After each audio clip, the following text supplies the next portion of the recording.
بھی بڑی برگزیدہ تھی. اللہ کے نبی حضرت نوح ان کے پاس جایا کرتے تھے.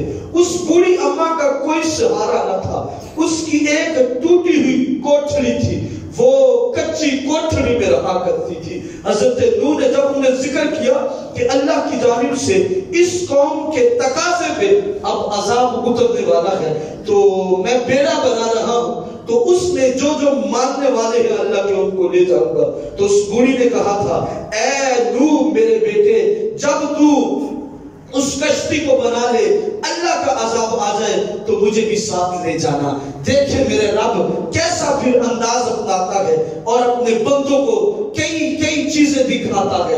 اللہ کے نبی حضرت نوح نے سارے ماننے والوں کو ساتھ دیا, جانور لیے جو اس کشتی میں ڈال دیے, ہر جانور جوڑا جوڑا اس میں رکھ دیا, اور وہ بوڑھی اماں باقی رہ گئی. حضرت نوح کو میرے رب نے بھلا دیا, حضرت نوح کو میرے رب نے بھلا دیا کہ اس بوڑھی اماں کو وہاں چھوڑ دو. عذاب آیا تو اس وقت اللہ رب العزت کی جانب سے ہوا کیا, سارے لوگ برباد ہو گئے, سارے لوگ برباد ہو گئے. لیکن وہ بوڑھی اماں کی کلی, بوڑھی اماں کی کوٹھڑی اسی طرح برقرار رہی. بوڑھی اماں مصلی پہ بیٹھے اپنے رب کا ذکر کرتی رہی, اپنے رب کو مناتی رہی, رب کی یاد میں مشغول رہی, اللہ کی وحدانیت کے تذکرے کرتی رہی. عذاب آیا, قوم برباد ہو گئی, عذاب ختم ہو گیا, پانی ختم ہو گیا. اللہ کے نبی حضرت نوح کو یاد آیا کہیں اس بوڑھی اماں کو تو اس پانی نے تباہ و برباد نہیں کر دیا. حضرت نوح اپنی کشتی سے اترتے ہیں, جودی بہار سے اتر کے اس بوڑھی اماں کے دروازے پہ جاتے ہیں, جا کے دستک دیتے ہیں. تو دل میں بات ہے کہ پتہ نہیں اب کوئی دروازہ بھی کھولنے والا ہوگا یا نہ. تو اندر سے آواز آئی, او بیٹا نوح رک جا, کیا پانی تو نہیں آ گیا, میں ابھی آ رہی ہوں.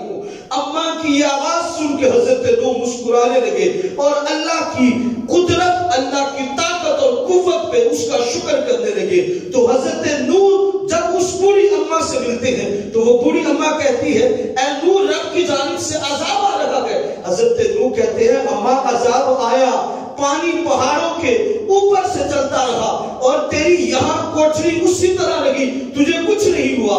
اس اماں نے کہا, قسم خدا کی اے نوح مجھے پتا بھی نہیں عذاب آیا تھا یا نہیں آیا تھا, میں تو مصلی پہ بیٹھی ہوئی اپنے رب کو یاد کر رہی تھی. کہا ماں اتنے دن عذاب رہا, سارے لوگ برباد ہو گئے. تو حضرت نوح کو اس بوڑھی اماں نے جواب کیا دیا, اس بوڑھی اماں نے جواب دیا, اے نوح میری بات سن, میں نے کچھ بھی نہیں کیا, مجھے پتا بھی نہیں عذاب آیا یا نہیں. جب میں رب کا ذکر کرتی تھی نہ مجھے بھوک لگتی تھی, نہ پیاس لگتی تھی, نہ گیت و نوا میری توجہ جاتی تھی.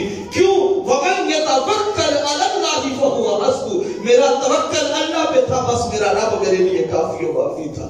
بھائی جب بندہ اللہ پہ بھروسہ کر لیتا ہے, یقین محکم کے ساتھ اس مالک کے ساتھ جڑ جاتا ہے, اس سے وابستگیاں ہو جاتی ہیں. دیکھیں وہ عورت جو اللہ کے نبی حضرت نوح کی ماننے والی تھی, سارے لوگ برباد ہو گئے جو نہ ماننے والے تھے.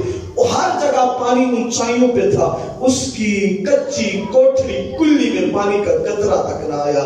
یہ کیا کرم ہے, یہ کرم میرے مالک کا اس کے لیے ہے جو اللہ کی ذکر میں محو رہتا ہے, اللہ کی عبادت میں محو رہتا ہے, جو اللہ کے ذکر سے منہ نہیں پھیرتا. من اعرض عن ذکری فإن له معیشۃ وَنَحْشُرُهُ یوم القیامت اعمیٰ, اور جو منہ پھیر دیتا ہے پھر اللہ اسے دنیا میں بھی برباد کر دیتا ہے, کل قیامت میں بھی اندھا اٹھائے گا.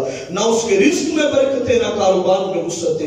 اللہ کی جانب سے آنے والے عذاب میں اگر تخفیف ہو تو سمجھو رب کی جانب سے تمہیں مہلت ہے, اور اس مہلت سے فائدہ اٹھا لو, اللہ کے حضور آؤ, سر بسجود ہو, اسے منا لو, اس کی بارگاہ میں آ کے کثرت سے اس سے معافی طلب کرو, اور اسے منانے کی تبدو میں اپنی زندگی بسر کرو.